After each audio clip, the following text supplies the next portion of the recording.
باب لعق الاصابع ومسها قبل ان تمسح بالمندیل.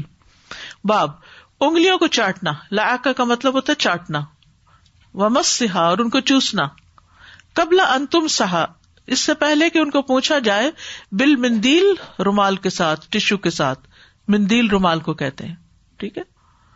حدثنا علی بن عبد اللہ حدثنا سفیان عن عمرو بن دینار عن عطاء عن ابن عباس ان النبی صلی اللہ علیہ وسلم قال، نبی صلی اللہ علیہ وسلم نے فرمایا، اذا اکل احدکم جب تم میں سے کوئی کھائے، فلا یمسح یدہ تو اپنے ہاتھ نہ پوچھے، حتی یلعقها او یلعقها یہاں تک کہ وہ ان کو چاٹ لے یا چٹوا دے، یعنی کسی اور سے.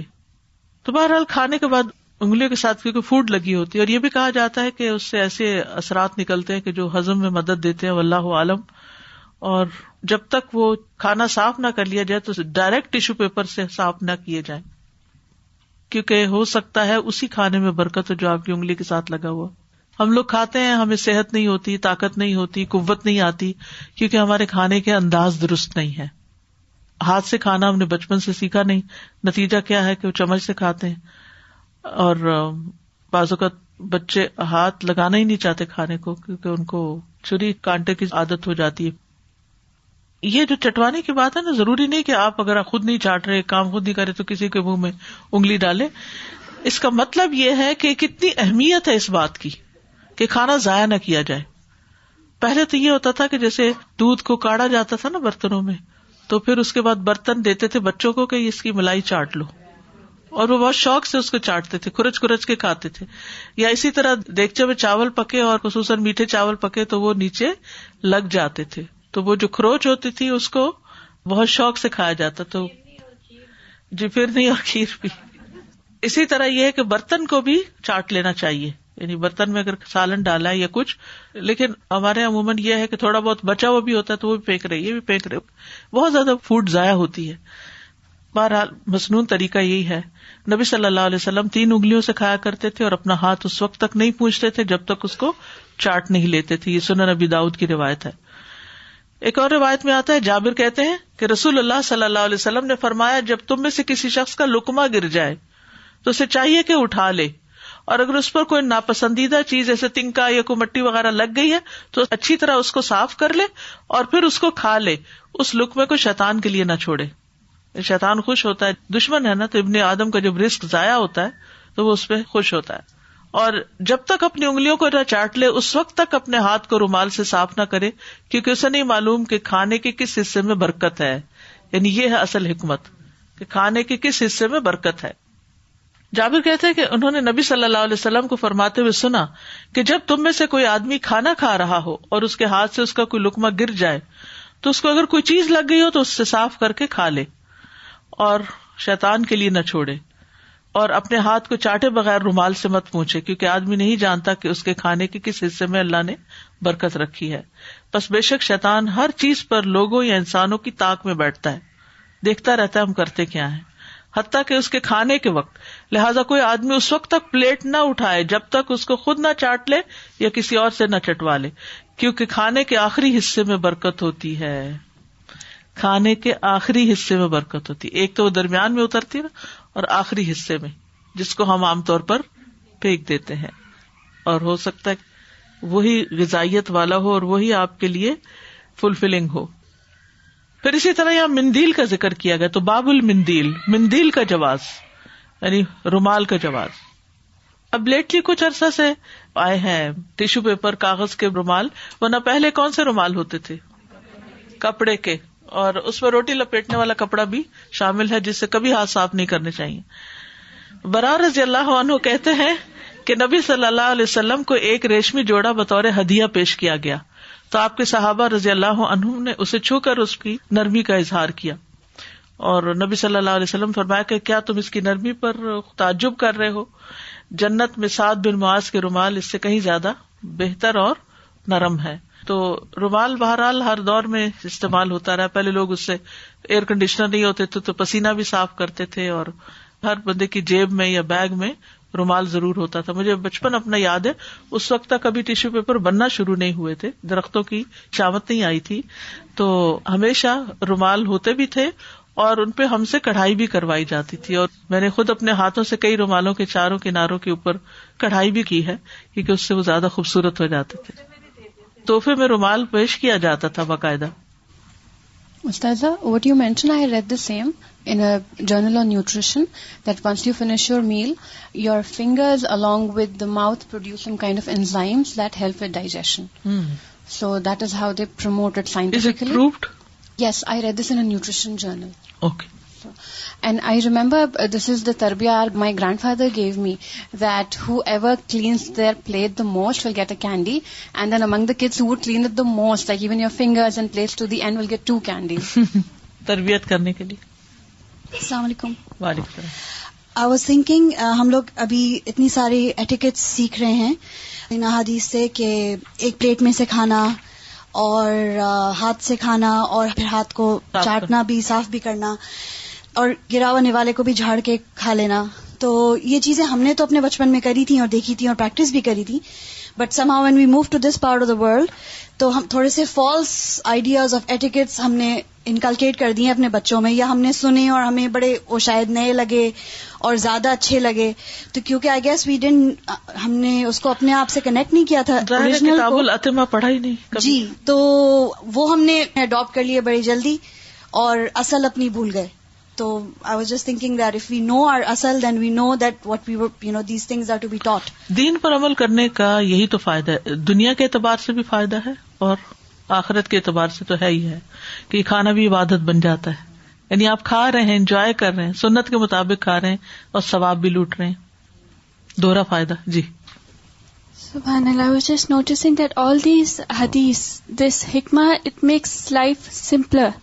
And today our lesson in the Quran was also that don't look at what people have and don't look at the worldly things, so that, and if we do that, we get into all these things that we've somehow come here and we see that the things that we invented and left the sunnah, they'll make our life difficult. And Allah said that I've made the deen easy.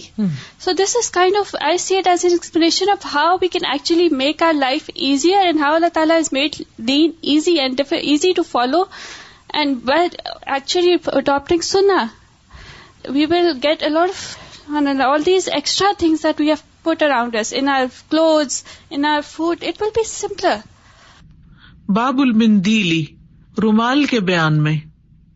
حدثنا ابراہیم بن المنذر قال حدثني محمد بن فلیح قال حدثني عن ابی عن سعید بن الحارث عن جابر بن عبد الله رضی اللہ عنہما انه سأل عن الوضوء مما مست النار فقال لا قد كنا زمان النبي صلی اللہ علیہ وسلم لا نجد مثل ذلك من الطعام الا قليلا. جابر رضی اللہ عنہ سے روایت ہے کہ انہوں نے وضو کے بارے میں سوال کیا اس چیز سے جس کو آگ نے چھو لیا. یعنی کیا آگ پر کوئی چیز پکائی جائے تو اس کو کھانے کے بعد وضو کرنا ضروری ہے؟ فقال لا, تو کہتے ہیں کہ نہیں. قد کنا زمان النبی صلی اللہ علیہ وسلم, ہم نبی صلی اللہ علیہ وسلم کے زمانے میں سے, لا نجدو, نہیں ہم پاتے تھے, مثل ذالک من الطعام الا قلیلا, اس قسم کا کھانا مگر بہت کم. فاذا نحن وجدناه لم يكن لنا منادیل, پھر جب ہم پاتے تھے اس کو تو ہمارے پاس رومال بھی نہیں ہوتے تھے. الا اکفنا وسواعدنا, مگر ہماری ہتھیلیاں اور ہماری کلائیاں, واقدامنا, اور ہمارے قدم. ثم نصلی ولا نتوضا, پھر ہم نماز پڑھتے تھے اور ہم وضو نہیں کرتے تھے. اس کا کیا مطلب ہے؟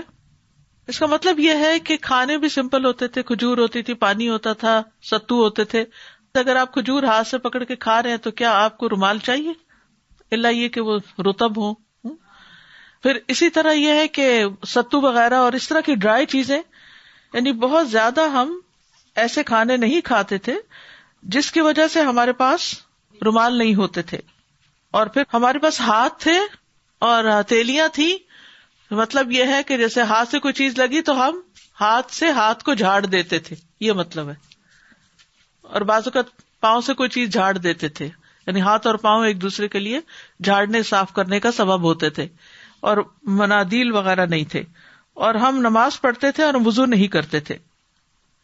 تو سعید بن حارث جو ہیں انہوں نے جابر بن عبداللہ سے یہ بات پوچھی تھی، تو جابر کہہ رہے ہیں یہ سب کچھ جو آگے آنے والی بات ہے. جی ہاں بالکل، یعنی کہ انگلی سے جو اٹھا کے کھا لیا اس کو فنگر فوڈ کہتے ہیں نا. باب ما یقول اذا فرغ من طعامہ، باب کیا کہنا چاہیے جب کوئی کھانے سے فارغ ہو. حدثنا ابو نعیم حدثنا سفیان عن ثور عن خالد بن معدان عن ابی امامۃ ان النبی صلی اللہ علیہ وسلم کان اذا رفع مائدته قال الحمد للہ کثیرا طیبا مبارکا فیہ غیر مکفی ولا مودع ولا مستغنى عنہ ربنا. ابو امامہ روایت کرتے ہیں کہ نبی صلی اللہ علیہ وسلم کا دسترخوان جب بڑھایا جاتا تو آپ فرماتے، کیا فرماتے؟ الحمد للہ کثیرا، اللہ کا بہت زیادہ شکر، طیباً پاکیزہ، مبارکاً فیہ جس میں بہت برکت ہے، غیر مکفی جو کافی نہیں، یعنی ایسا شکر نہیں جو ایک بار ہو کر کافی ہو جائے، ولا مودع اور نہ ودا کیا جانے والا، ولا مستغنن عنہ ربنا اور نہ اس سے بے نیاز ہوا جا سکتا ہے، ربنا اے ہمارے رب. حدثنا ابو عاصم عن ثور بن یزید عن خالد بن معدان عن ابی امامۃ ان النبی صلی اللہ علیہ وسلم کان اذا فرغ من طعامہ، نبی صلی اللہ علیہ وسلم جب اپنے کھانے سے فارغ ہوتے، وقال مرۃ اذا رفع مائدتہ کہ جب آپ کا دسترخوان اٹھا دیا جاتا، قال الحمد للہ الذی کفانا تو کہتے کہ اللہ کا شکر ہے جس نے ہمیں کفایت کی، واروانا اور ہمیں سیراب کیا، غیر مکفی نہ کافی ہونے والا، یعنی اتنا ہی کافی نہیں کہ جو ہم نے کھا لیا، ولا مکفور اور نہ ناشکری کیا ہوا، کفر ناشکری کو بھی کہتے ہیں نا. وقال مرتن اور ایک مرتبہ آپ نے فرمایا الحمد للہ ربنا، اللہ کا شکر ہے جو ہمارا رب ہے، غیر مکفی یعنی جو شکر ہے یہ کافی نہیں، ولا مودع اور نہ یہ آخری دفعہ ہے، مودع کا مطلب الوداع، بس ون لاسٹ ٹائم، ولا مستغنن اور نہ اس سے بے نیاز ہوا جا سکتا ہے، ربنا اے ہمارے رب. تو کھانے کے بعد اللہ کی تعریف بھی بیان کرنی چاہیے. رسول اللہ صلی اللہ علیہ وسلم نے فرمایا، مسند احمد کی روایت ہے، کھا کر شکر کرنے والے کے لیے روزہ رکھ کر صبر کرنے والے کی طرح کا اجر ہے. یعنی جو کھانا کھا کر شکر ادا کرتا ہے اس کا اجر اتنا ہے جیسے روزہ رکھ کے کوئی صبر کر رہا ہو. اور اکثر ہم شکر ہی تو بھول جاتے ہیں، باتوں باتوں میں کھانا شروع کر لیتے ہیں، باتیں کرتے ہوئے کھانا ختم کر دیتے ہیں اور اللہ کو یاد کرنا بھول ہی جاتے ہیں. کھانے کی تعریفیں زیادہ ہو رہی ہوتی ہیں، کھانا کھلانے والے کی تعریفیں زیادہ ہو رہی ہوتی ہیں، جس نے سب کچھ دیا اس کی تعریف بھول جاتے ہیں.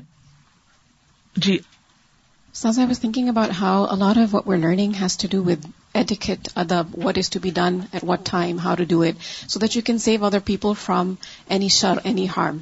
And when you harm other people, it could be through a foul smell or eating something that's going to create a bad environment around you. It's a type of zulm. Yes. And hikmah, wisdom, is the opposite, which is doing the right thing at the right time. And it comes from Allah consciousness.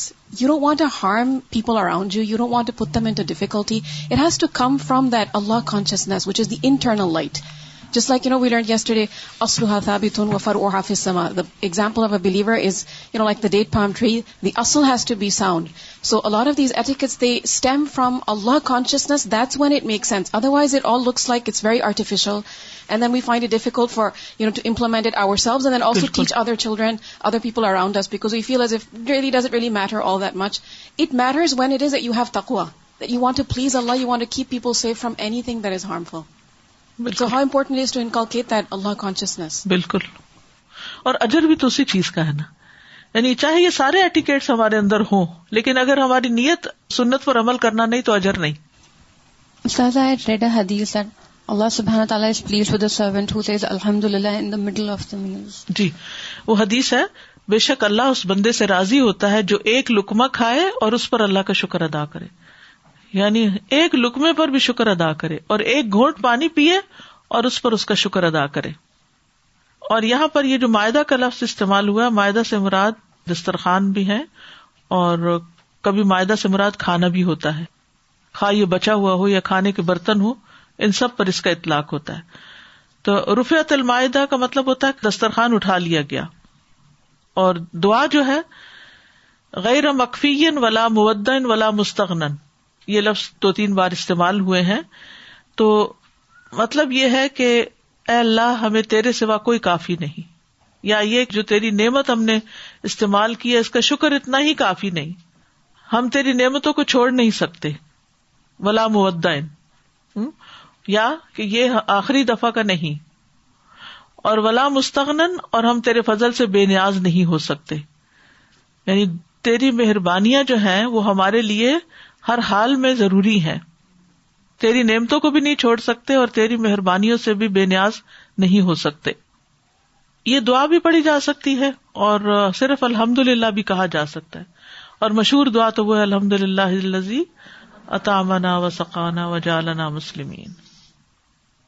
مثلاً ایک دعا یہ بھی ہے اللہم بارک لنا فی واطعمنا خیرا منہ، اے اللہ ہمیں اس میں برکت دے اور ہمیں اس سے بہتر کھانا کھلا. الحمدللہ الذی اطعم وسقا وصبغہ وجعل لہ مخرجا، تمام تعریفیں اللہ کے لیے ہیں، وہ جس نے کھلایا اور پلایا، اسے خوشگوار بنایا اور اس کے باہر نکلنے کا بھی انتظام کیا. کھانے کے بعد گزشتہ سارے گناہوں کو معاف کرنے والی دعا الحمدللہ الذی اطعمنی ھذا الطعام ورزقنیہ من غیر حول منی ولا قوۃ. کھانا بھی کھا لیا اور گناہ بھی معاف ہو گئے. سبحان اللہ، یعنی کتنی چھوٹی سی ایفرٹ ہے. اگر یہ دعا لکھی ہوئی کہیں قریب ہی ہو تو کچھ دنوں میں پھر عادت بھی ہو جائے گی کہ تمام تعریفیں اللہ کے لیے ہیں جس نے مجھے یہ کھانا کھلایا اور میری کوشش کے بغیر مجھے یہ رزق عطا فرمایا، اور پچھلے سب گناہ پھر بخش دیے جائیں گے. پھر اسی طرح نبی صلی اللہ علیہ وسلم کو جب کھانا پیش کیا جاتا تو آپ بسم اللہ پڑھتے، جب کھانے سے فارغ ہوتے تو یہ دعا بھی پڑھتے اللہم اطعمت و اسقیت و اغنیت و اقنیت و ہدیت و احییت فلک الحمد علی ما اعطیت. اے اللہ تو نے ہی کھلایا، تو نے ہی پلایا، تو ہی غنی کرتا ہے، تو ہی فقیر کرتا ہے، تو نے ہی ہدایت دی، تو نے زندگی عطا فرمائی، بس جو تو نے عطا کیا اس پر تیری ہی تعریف ہے. یعنی کھانا کھا کے انسان کا جب پیٹ بھرتا ہے تو انسان کا دل اللہ کی محبت سے اور اللہ کی عنایتوں سے بھر جاتا ہے، اور پھر منہ سے اس طرح کے الفاظ بے ساختہ بھی نکلتے ہیں. اسی طرح صحابہ اور تابعین وغیرہ سے اور دعائیں بھی ملتی ہیں. مثلاً ایک صحابی نے کہا الحمدللہ الذی اشبعنا من الخبز، سب تعریف اللہ کے لیے جس نے روٹی سے ہمارا پیٹ بھر دیا. اسی طرح ایک تابعی کی دعا آتی ہے موطا امام مالک میں الحمدللہ الذی ہدانا و اطعمنا و سقانا و نعمنا اللہ اکبر اللہم الفتنا نعمتک بکل شر فاصبحنا منها وامسینا بکل خیر فنسألک تمامها وشکرها لا خیر الا خیرک ولا الہ غیرک الہ الصالحین ورب العالمین الحمدللہ ولا الہ الا اللہ ما شاء اللہ ولا قوۃ الا باللہ اللہم بارک لنا فیما رزقتنا وقنا عذاب النار. اس سے یہ پتہ چلتا ہے کہ آپ اپنی زبان میں بھی اپنے جذبات کا اظہار کر سکتے ہیں کھانا کھانے کے بعد شکرانے کے طور پر، لیکن اوور آل جو لیسن ہے وہ یہی ہے کہ شکر ادا کرنا ضروری ہے. باب الاکل مع الخادم، خادم کے ساتھ بیٹھ کے کھانا کھا لینا، خواہ غلام ہو یا آزاد ہو. اس سے انسان کی انکساری کا اظہار ہوتا ہے جو مومن کی ایک خاص صفت ہوتی ہے.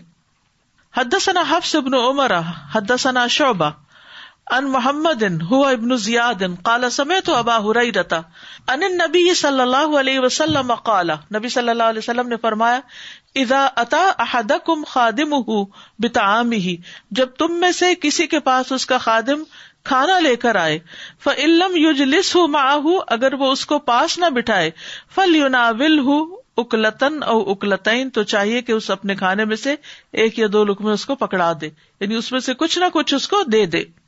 او لقمتن او لقمتین، یا ایک لقمہ یا دو لقمے. فإنہ ولی حرہ و علاجہ، کیونکہ اس نے اس کی مشقت اور گرمی برداشت کی، یعنی اس بیچارے نے پکایا ہے اور اس نے تکلیف اٹھائی ہے، تو ایک دو مورسل جو ہیں اس کو دے دیے جائیں. جی So a practical way, I think, to apply this is that nowadays when you go to a restaurant, like, it's not really socially acceptable for you to start handing your food to the waiter that's coming and giving you the food, but, then you can consider the tip that you're giving as sunnah, basically, right? The way you tip and properly tipping is important. A lot of people, they use their wages on that. But also what I've made a habit of doing is every time I go to a restaurant, I write like a nice note like on the receipt. So I just I thank them, I compliment them, or something good that they did, just because they need that kind of kindness. Yes. Right. So Very good idea. اس میں ایک مروت کا پہلو بھی ہے نا, کہ جس نے ہمارے لیے کوئی تکلیف اٹھائی ہو, اس کی تکلیف کو ایکنالج کرنا, اس کا دل خوش کر دینا.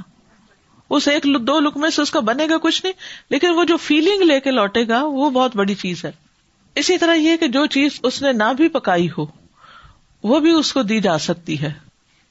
پھر یہ ہے کہ اس میں نرمی کا معاملہ بھی ہے, کیونکہ جب وہ کھانا لائے گا تو آپ غصہ نہیں کریں گے, کیونکہ جب آپ اس کو کھانے کو کچھ دے رہے ہیں بیچ میں سے اٹھا کے, کیونکہ بعض اوقات ایسا ہوتا ہے نا کہ ملازموں پہ لوگ برس ہی رہے ہوتے ہیں, یہ نہیں کیا, وہ نہیں کیا, ایسا نہیں پیش کیا, فلاں نہیں کیا, تو ان سب چیزوں کی بھی یہاں روک تھام ہو جاتی ہے پھر, کیونکہ وہ جو ہمارے ماتحت لوگ ہوتے ہیں وہ ہمارے بھائی بھی ہوتے ہیں.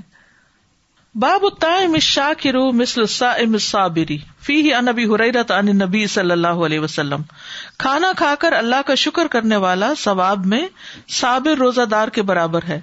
اس باب میں ابو ہریرہ نے حضرت صلی اللہ علیہ وسلم سے حدیث روایت کی ہے, پیچھے حدیث میں آپ کو سنا چکی ہوں.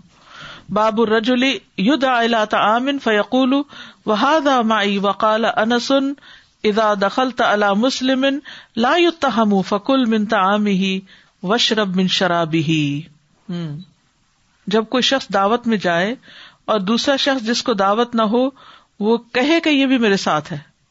پیچھے یہ بات گزر چکی ہے کہ آپ کو کسی نے انوائٹ کیا, آپ نکل ہی رہے تھے کہ کوئی آپ کو اور ملنے کے لیے آ گیا, اب وہ آیا بھی بہت دور سے ہے, دوسرے شہر سے مہمان آ گئے, تو اب آپ ان کو لے جانا چاہتے ہیں تو جانے سے پہلے میزبان کو کال کر لیں کہ اس طرح میرے ساتھ میرے مہمان بھی ہیں, کیا آپ الاؤ کرتے ہیں یا نہیں. وقال انس اذا دخلت علی مسلم, اور اگر آپ کسی مسلمان کے پاس جائیں, لا یتہم, جس پر کوئی الزام نہیں, فکل من طعامہ واشرب من شرابہ, تو تم اس کے کھانے میں سے کچھ کھاؤ اور اس کے پانی میں سے کچھ پی لو. اس کا کیا مطلب ہے؟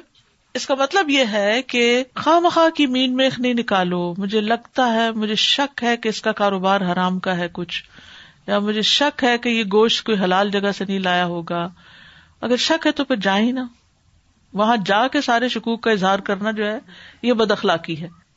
پھر اسی طرح یہ ہے کہ بعض اوقات لوگ حلال کے ساتھ حرام بھی کر رہے ہوتے ہیں, تو اس میں بھی یہ کہا جاتا ہے کہ اگر ان کا حلال زیادہ ہے, مثلا ایک شخص حلال کمائی کرتا ہے, محنت کرتا ہے, لیکن اس کا کچھ سائڈ پر سود کا لین دین بھی ہے, تو چونکہ وہ حلال کما رہا ہے تو اس کے کھانے میں سے کھایا جا سکتا ہے.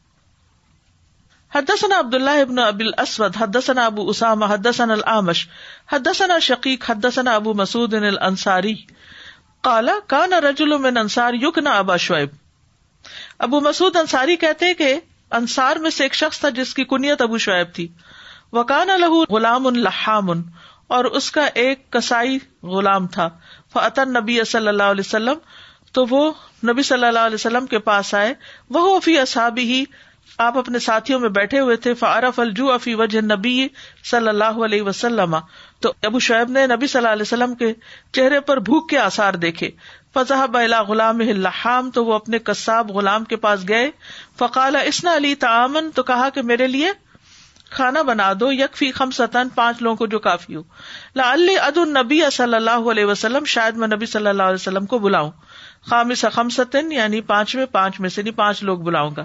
فصنع له طعاما, تو اس نے تھوڑا سا کھانا تیار کر دیا, یعنی جو 5 کو کافی ہو. ثم اتاہ, پھر وہ ابو شعیب آپ کے پاس آئے. فدعاہ, آپ کو دعوت دی. فتبعهم رجل, تو ایک شخص آپ کے ساتھ چل پڑا. فقال النبی صلی اللہ علیہ وسلم یا ابا شعیب ان رجلا تبعنا, یہ شخص ہمارے پیچھے آ گیا. فان شئت اذنت له, اگر آپ چاہیں تو اس کو اجازت دیں. وان شئت ترکته, اگر آپ چاہیں تو چھوڑ دیں. قال لا, تو اس شخص نے کہا, یعنی ابو شعیب نے کہا, لا, کوئی بات نہیں, بل اذنت له, بلکہ میں اس کو اجازت دیتا ہوں. حدیث پیچھے گزر چکی ہے, تفصیل بھی گزر چکی ہے, یعنی اپنے ساتھ کسی ایکسٹرا شخص کو میزبان کی اجازت کے ساتھ لے جایا جا سکتا ہے.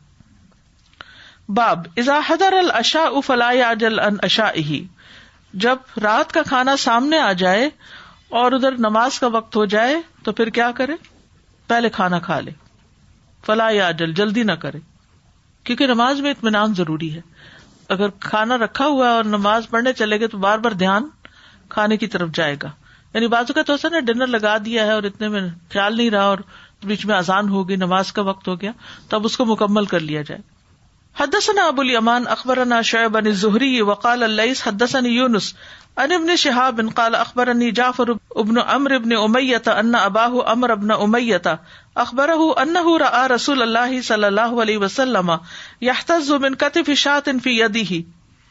نبی صلی اللہ علیہ وسلم اپنے ہاتھ میں بکری کے شانے سے یا دستی سے گوشت کاٹ کاٹ کے کھا رہے تھے. فدعی الی الصلاۃ، تو آپ کو نماز کے لیے بلایا گیا. فالقاها، تو آپ نے وہ وہیں رکھ دیا. والسکین، اور چھری کو بھی. اللتی کان یحتز بہا، جس سے وہ گوشت کاٹ کے کھا رہے تھے. ثم قام فصلی ولم یتوضا، پھر آپ کھڑے ہوئے نماز پڑھائی اور آپ نے وضو نہیں کیا. تو اس سے یہ پتہ چلتا ہے کہ وجوب کا حکم نہیں ہے. اگر کوئی شخص چھوڑ کے کھانا نماز پہلے پڑھنا چاہتا ہے تو ایسا بھی کر سکتا ہے. یعنی گوشت کھانے کے بعد وضو کرنا ضروری نہیں سوائے کیمل کے میٹ کے. حدثنا معل بن اسد حدثنا وہیب عن ایوب عن ابی قلابہ عن انس بن مالک رضی اللہ عنہ عن النبی صلی اللہ علیہ وسلم قال اذا وضع العشاء واقیمت الصلاۃ، جب رات کا کھانا رکھ دیا جائے اور نماز قائم کر دی جائے، فابدؤوا بالعشاء، تو پہلے کھانا کھا لو. وعن ایوب عن نافع عن ابن عمر عن النبی صلی اللہ علیہ وسلم نحوہ. وعن ایوب عن نافع عن ابن عمر انہ تعشى مرۃ، نافع ابن عمر کے بارے میں کہتے ہیں کہ انہوں نے ایک دفعہ رات کا کھانا کھایا، وہو یسمع قراءۃ الامام، اور وہ امام کی قراءت سن رہے تھے. یعنی امام نماز پڑھا رہا تھا اور یہ کھانا کھا رہے تھے. ہم تو گھروں میں ایک شور مچا دیتے ہیں، کبھی کبھار ایسا ہو جائے، یہ نہیں کہ روز ہی وہ ٹائم دونوں ہی آپس میں کنٹراڈکٹ کر رہے ہوں. حدثنا محمد بن یوسف حدثنا سفیان عن ہشام بن عروۃ عن ابیہ عن عائشۃ عن النبی صلی اللہ علیہ وسلم قال اذا اقیمت الصلاۃ وحضر العشاء فابدؤوا بالعشاء. نبی صلی اللہ علیہ وسلم نے فرمایا کہ جب نماز کھڑی کر دی جائے اور عشاء یعنی عشائیہ کہتے ہیں ڈنر کو، ڈنر حاضر کر دیا جائے تو پہلے ڈنر کر لو. وقال وہیب ویحیی بن سعید عن ہشام اذا وضع العشاء. باب قول اللہ تعالی فاذا طعمتم فانتشروا، اور اس باب کی آخری حدیث ہے. اور امام بخاری کتنی زبردست ترتیب کے ساتھ عشاء کی بات، آخری کھانے کی بات اور پھر کھانا کھا کے گھر جانے کی بات کر رہے ہیں. اللہ سبحانہ و تعالیٰ کا فرمان ہے کہ جب تم کھانا کھا چکو تو منتشر ہو جاؤ، پھر بعد میں بیٹھ کے بہت دیر باتیں نہ کرو. حدثني عبد الله بن محمد حدثنا يعقوب بن ابراہیم حدثني ابي عن صالح عن ابن شهاب ان انس قال انا اعلم الناس بالحجاب. انس کہتے ہیں میں حجاب کے بارے میں سب سے زیادہ جانتا ہوں. جب نازل ہوا کان ابی بن کعب یسألنی عنہ، مجھے اس بارے میں ابی بن کعب سوال کرتے تھے. اصبح رسول اللہ صلی اللہ علیہ وسلم عروسا بزینب بنت جحش وکان تزوجها بالمدینہ. نبی صلی اللہ علیہ وسلم نے جب زینب بنت جحش رضی اللہ تعالی عنہا سے نکاح کیا مدینہ میں، اللہ سبحانہ تعالیٰ نے خود ہی یہ نکاح کیا تھا، تو آپ نے اس دن صبح کی فدعا الناس للطعام، تو آپ نے لوگوں کو کھانے کے لیے بلایا. بعد ارتفاع النہار، جب دن چڑھ گیا تھا. فجلس رسول اللہ صلی اللہ علیہ وسلم وجلس معه رجال، تو آپ صلی اللہ علیہ وسلم بیٹھ گئے تو لوگ بھی آپ کے ساتھ بیٹھ گئے. بعد ما قام القوم، اس کے بعد کہ باقی لوگ اٹھ گئے. حتی قام رسول اللہ صلی اللہ علیہ وسلم، یہاں تک کہ رسول اللہ صلی اللہ علیہ وسلم بھی اٹھ گئے. فمشى ومشيت معه، تو پھر آپ چل دیے اور میں بھی آپ کے ساتھ چل دیا. حتی بلغ باب حجرت عائشہ، یہاں تک کہ آپ حضرت عائشہ کے حجرے کے پاس پہنچے. ثم ظن انہم خرجوا، پھر آپ نے سوچا کہ شاید وہ نکل گئے ہیں، یعنی جو لوگ پیچھے بیٹھ گئے تھے. فرجع، تو آپ لوٹ آئے. ورجعت معه، تو میں آپ کے ساتھ لوٹا. فاذا هم جلوس مکانہم، تو دیکھا کہ وہ تو اپنی جگہ ابھی بھی بیٹھے ہوئے ہیں. فرجع، تو آپ پھر لوٹ آئے. ورجعت معه الثانیہ، تو میں آپ کے ساتھ دوبارہ لوٹ آیا. حتی بلغ باب حجرت عائشہ، یہاں تک کہ آپ حضرت عائشہ کے دروازے تک پہنچے. فرجع ورجعت معه، تو پھر آپ لوٹے، میں بھی آپ کے ساتھ لوٹا. فاذا هم قاموا، تو پھر وہ لوگ چلے گئے تھے، یعنی تیسری بار گئے تھے. آپ اتنی دیر باہر ہی گھر کے چکر لگاتے رہے. فضرب بینی وبینہ سترا، تو میرے اور آپ کے درمیان پردہ ڈال دیا گیا. وَأُنزِلَ الْحِجَابُ اور حجاب کی آیت نازل ہو گئی تھی یا حجاب کے بارے میں حکم آ چکا تھا. یعنی اس سے پہلے حضرت انس گھر میں چلے جاتے تھے, خواتین پردہ نہیں کرتی تھی, لیکن اب پردے کا حکم آ گیا تھا. لیکن اس حکم کے ساتھ ہی جو آیت آئی ہے یہ کھانے کے بعد منتشر ہونے کی بات ہے. تو بہرحال یہ باب یہاں مکمل ہوا. پھر عقیقے کا ہے, پھر آگے اشربہ ڈرنکس کے بارے میں. اطعمہ فوڈ کے بارے میں الگ ہے, ڈرنک کے بارے میں الگ ہے. اللہ سبحانہ وتعالی ہمیں عمل کرنے والا بنائے. وآخر دعوانا ان الحمد للہ رب العالمین. سبحانک اللہم وبحمدک اشہد ان لا الہ الا انت استغفرک واتوب الیک. السلام علیکم ورحمۃ اللہ وبرکاتہ.